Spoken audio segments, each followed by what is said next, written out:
খসড়া বই না, এখন এই মুহূর্তে বলছে যে আমরা ইমার্জেন্সি এমআরআই করার জন্য। এমআরআই লাগবে, এমআরআই লাগবে, না হলে বোঝা যাবে না। কারণ হয়তো আঘাতজনিত কারণেও থাকতে পারে, অন্য কোনো ডিজিজের কারণে হতে পারে। তাহলে তো উঠতে পারতো, সরতে পারতো, অনেকগুলো সমস্যা হইতো।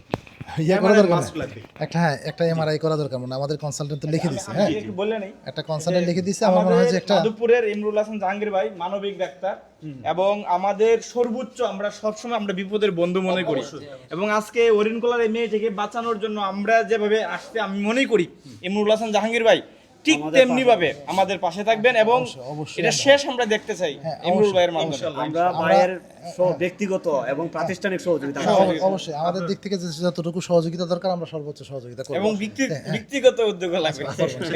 ঠিক আছে, ধন্যবাদ। ধন্যবাদ স্যার। উনি মাধবপুরের কৃতি সন্তান এবং মাধবপুর শয্যা 50 হাসপাতালের কিন্তু হেড অফ ডিপার্টমেন্টে আছেন।